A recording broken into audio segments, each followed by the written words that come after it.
Jackson, founded in 2008. You guys are a metal band. So, you guys listen to a lot of metal, or?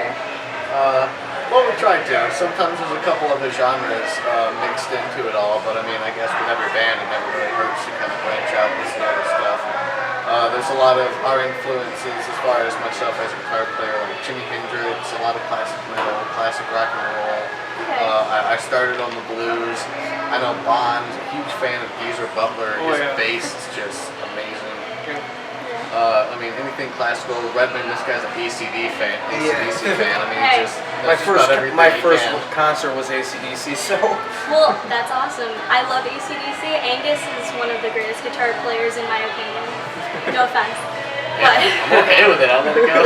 Yeah. So talking about influences. So you're Woody, the guitar player. I am. Would you like to introduce yourselves? For those that don't know.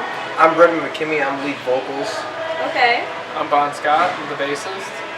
We also have our drummer's missing. His name is Mikey Lara. He's currently the youngest one of the band. He's only 16 years old. He started with us at 10 years old. So we've been doing this for quite some time now, and he really didn't play too much. He could keep a beat. He's definitely progressed quite a bit since then.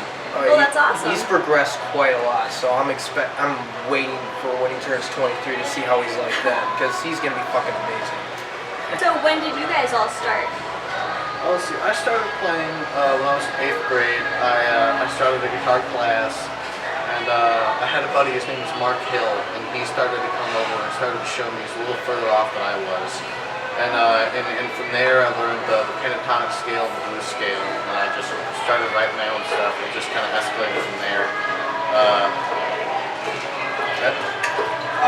Pretty much what happened with me is these two started the band, and basically I just got brought in because he thought my vocals sounded cool. I was like, dude, I could never be the lead singer of a fucking metal band, dude. It's like, I have no stage presence whatsoever. And he was just like, well, I like your vocals. I'm going to give you the lyrics the next day to this one song. I was like, all right. No, it was Thunderstruck by AC/DC. Yeah, and so I'm walking through the cafeteria at BHS in Burlington, and all of a sudden he's just like, here's the lyrics.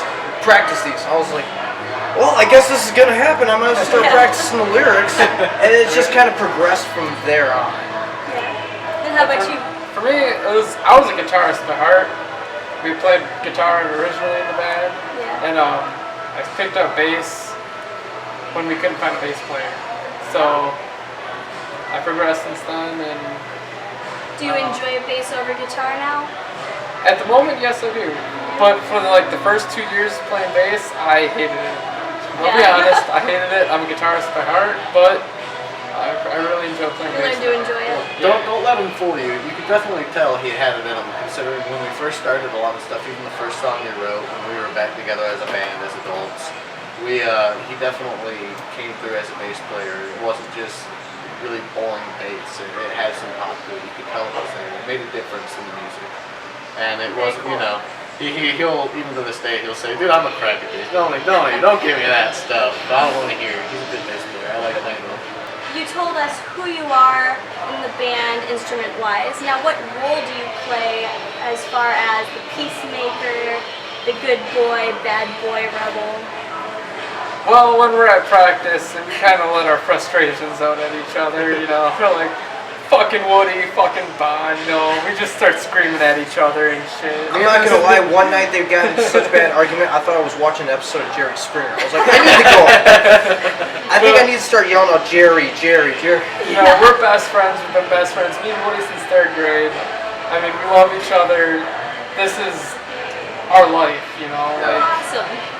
So, I mean, as far as it goes, Redmond, we pick on Redmond from time to time. We just give him crap sometimes because he really has a bad habit of not using his head. But hey, we all kind of do that. It's not my fault. I was dropped on my head as a child. So there you go. But as far as it goes, me and Bon, we'll butt heads at practice a lot of the times, and it's really about stupid crap. For the most part, it's been a long time since we've had a true argument in practice, like a real one. We kind of give each other crap. As like you said, we take out our day's frustration. Not only do you take it out on the music, and I think that's kind of why we got into metal. It's a really good way to relieve your stress and your anger. You put it into your playing, and it really comes through and people can feel it. And not only that, you get to practice and call each other fuckheads all the time, and hey, it's a good time. It's just a nice stress reliever after you've worked all day at work, it was a bad day for you, something happened to you, you just come to band practice. Yeah, this guy gets to go up there and just scream his It's just a really nice stress reliever. I love practice. If I don't have practice on certain nights, my day just sucks. Yeah. I just really love it. Well, it's good to hear you guys enjoy like band practice, not just performing and showing everyone you're having a good time, but you actually have a good time. Yeah. So that's very cool. Yep. Woody, can you tell me how you guys got together, like to form opposition? I know you two said you knew each other since you guys were 3. Third grade. Third grade. Yep. Yeah, at least you got the third grade. Or something. Hey, that's what matters, right?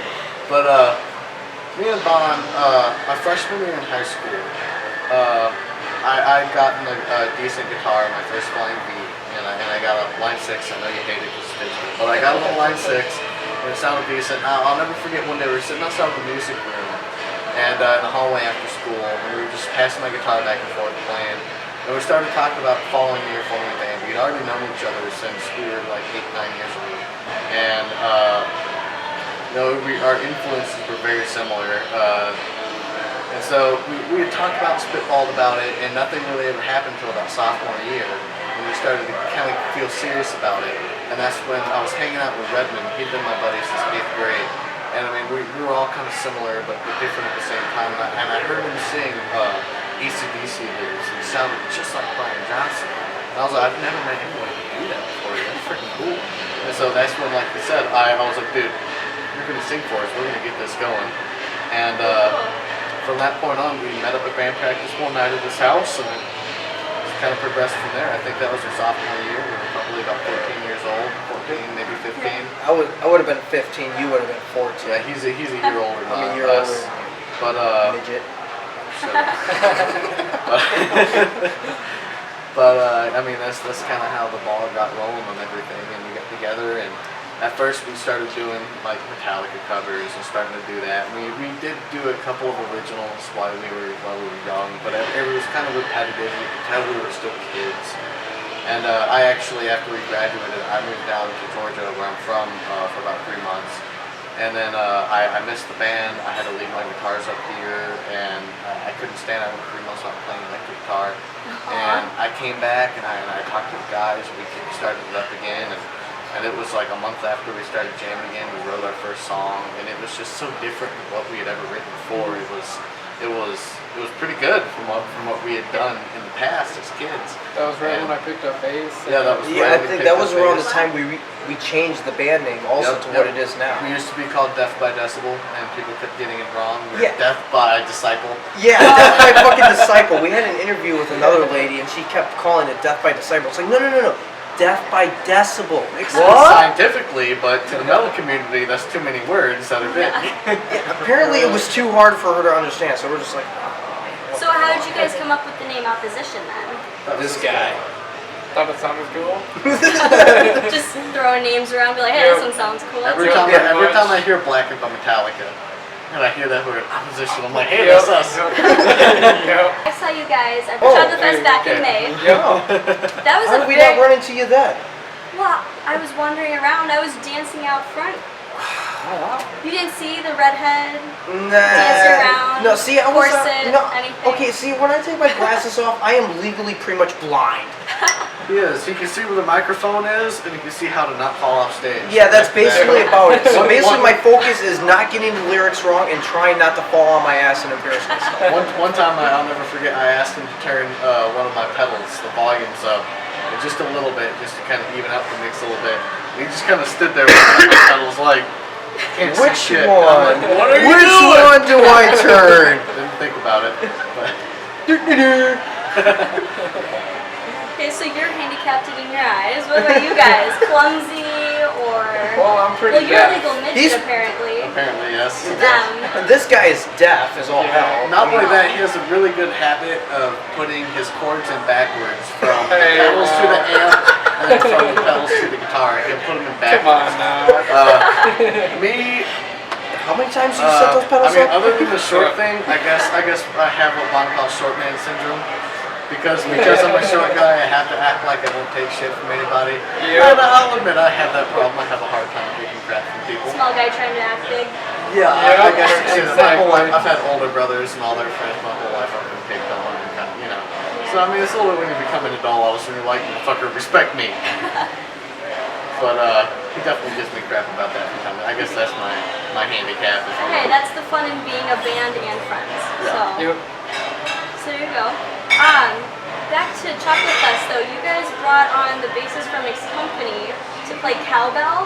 I thought that was Yeah. the funniest thing I've ever seen. Yeah. Oh. That hair of the dog needs cowbell. You gotta have a does. cowbell. It does. It needs even more cowbell than it already has. I feel Double like we're gonna have to cowbell. we're gonna have to start bringing up like 3 people to play cowbell and go around the whole crowd so they hear the effect of cowbell. Well, when you have that happen, call me and I'll definitely show up and just watch that because that needs to happen. It really does need to We happen. need more cowbell. I do need more cowbell. Yeah, because we have a disease, and the only cure is more cowbell. Our drummer used to have that cowbell on his drum set. I don't know why I took it off because there's one song that we have, A Grim Deception. That one part he He used to hit the that. cowbell, and the cowbell is perfect in it because it throws you off. It's metal, all of a sudden, ding, ding, and it's just like, wait, what? Is that a cowbell? I mean, it's funny and it gets your attention, and he needs to put it back on. He's upset. Yeah, he probably should. So tell me more about Grim Deception.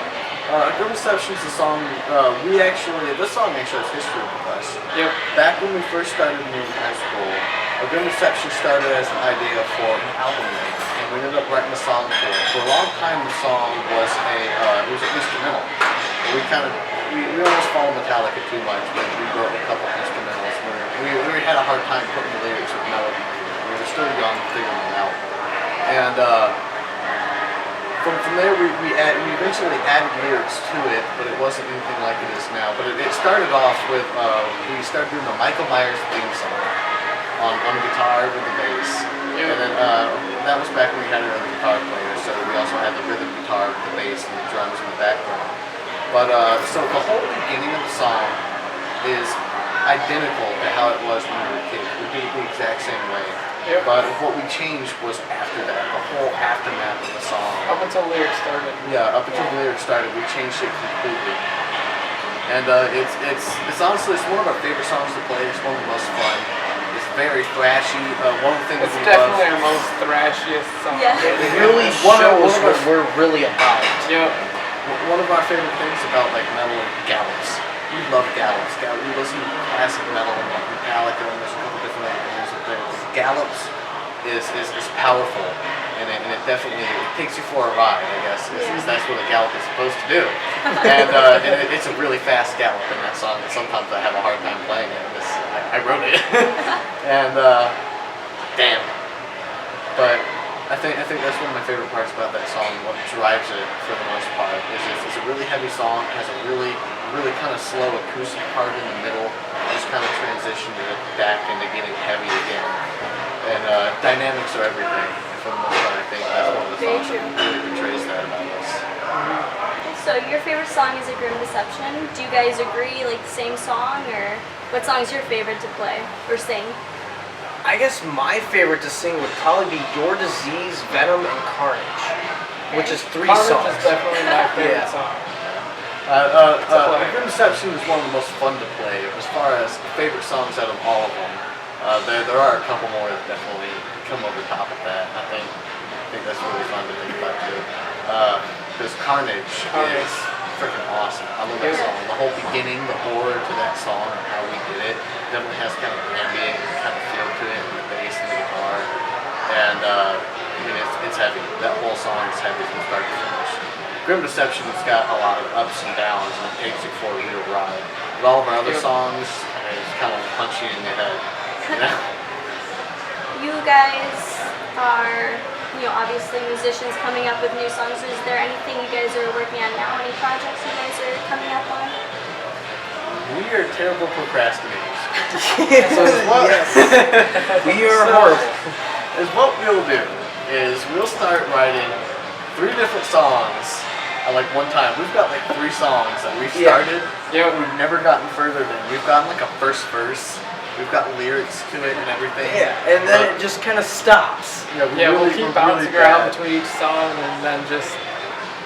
Yeah, we won't work on it for a week or two because we'll be working But on we'll finish else. a cover song like no problem. Yeah, the most recent one we did was Domination by Pantera. Yeah. And, we were supposed to play that at Route 20 Outhouse, but we couldn't unfortunately, due to technical difficulties, we could not play it. we couldn't get it down in time. But I mean, hell, that's what you get for trying to learn Dimebag Darrell's solos in like a week and a half. Dumbass. I'm gonna call it. That's on me right there. I'm not Dimebag Darrell, so. Hey, at least you're trying. I am trying. It's not exactly. You know, I'm pretty sure if you get a Dean ML, there'll be no problem. Fine, let him borrow your Dean ML. Let's go. Got price popping out, but I almost forgot what the question was. It was like, are you working on any projects? Oh yeah. Other than that, we've actually been talking about making kind of like not so much a music video as almost like a collage of memories of us, different clips of us playing, pictures of us hanging out together, kind of stuff like that. Because all of us, we really are best friends in real life. And we hang out. We hang out like pretty much all the fucking time. We drink beer together. We have a good time. Like play now. cards. Yeah, exactly. Like after this interview, we're probably gonna have more beer. Well, there you go. I hope so. I'm out of beer right now. That sucks. But I mean, we've just been trying. We actually have a buddy. His name is Evan Lee. He lives in Nashville, but he's originally from Wisconsin, and he went to school then way back in the day before I met him.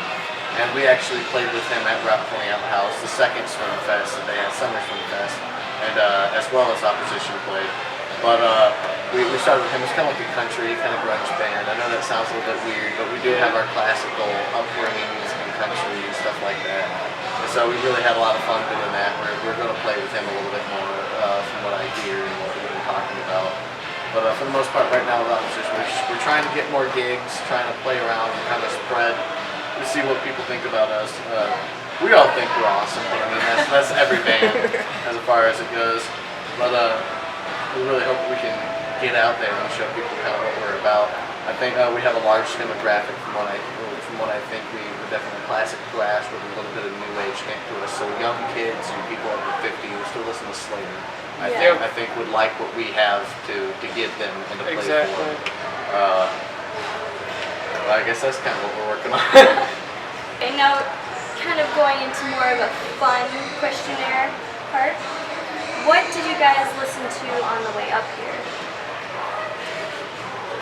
What did you listen to? What did you? I'm very curious because you had Ashley with you the whole time. We still listen to Slayer. Okay, I don't say believe Cataclysm. Are you serious? How did you get Ashley to listen to Slayer? I'm very curious on that one. She's pretty heavy. She likes some heavy music. Okay, I'm very curious to see what you listen to because your girlfriend was with you. Alright, so What was it? I had because I have a very limited playlist on my phone. And I started it off with Condemned, which is the latest song that we've put out.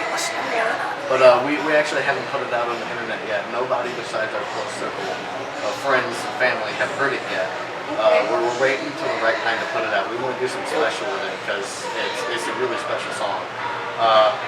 Then let's see, what else to listen to? I know there's some Billy Joel. Thin Lizzy, hold on, Thin Lizzy. Chinatown. All right, you gotta give me that, and then definitely some Tool. I think Vicarious came on. It was either that or it was Enema. I can't remember. It was one of the things too. I was spaced out on driving here. I was really excited to get here and meet you guys and go with this. So I was kind of spacing out through all of it. Well, thank you. I was excited to meet you guys too. Like, personally for an interview. That's really cool. I'm actually this opportunity is really cool. I'm looking forward to it. Reverend, what'd you listen to? I ended up listening to just Anvil and Testament. There you go. Good music. That sums it up. Another important question. Where can we see you guys next? That is one thing we were working on currently. Yeah, we were actually worried about that coming to this interview because we were like, crap, we don't have any upcoming shows. Yeah, nothing at the moment. We're trying to work on that. Like I said, we're all adults. We have jobs. We work. Yeah. I mean, sometimes that gets in the way a little bit. However, technically that is no to see us. We do have a fan base, we have a following, we have people that go out and see our shows. So it's in our best interest to give them shows to see us at. Yes. And that's definitely something we're working on. We're trying to get a hold of the Brat Stop where we're currently at right now. I'm trying to see if they'll put us on this main stage over here. Let's see, there's also the Metal Grill. We're trying to get a hold of them and see if they can do something for us. The Back Bar in Janesville. There's a couple of places we've been trying to get a hold of to see if we can, get in there and try to make them some money, maybe make some ourselves. But when it comes down to it, it's not about the money, it's about the show. If you can make even one person say, wow, I really like these guys, and whenever they play near us, we want to go see them. That is more important to us than getting paid, getting any kind of recognition for it. To make fans, because fans are following, they'll spread you around, they'll show you to the friends, and before you know it, you've got 300 people showing up to see you play, and hopefully we'll get there. And that's just a great feeling right there in general. Seeing all those people that like us at our shows. Very cool. Well, that's all the questions I have for you boys. Thank you all for coming. I really enjoyed this interview. Is there any last things you would like to say quick for the viewers?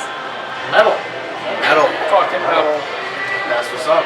Listen to metal. That's all we can really say. And if you want to listen to some decent metal, listen to us. Opposition. Yeah, there you go. You can find us on Facebook, Opposition Band. We're still trying to work on some YouTube. We have one professional recorded song on there. Help with. That was recorded by Cherry Pit Studios by Eric LaBrosse from Menominee Falls. It's great. I know he's done Mixed Company, Payrollers. He's done quite a few other bands that are actually getting out there. And we were just excited to have this interview and being able to talk about ourselves, and hopefully, some people find us and enjoy us and like what we have to give. And hopefully, we can try to get a show here pretty soon and we can show them what we can really do live. Well, thanks again for coming, and thanks for watching. See you next time.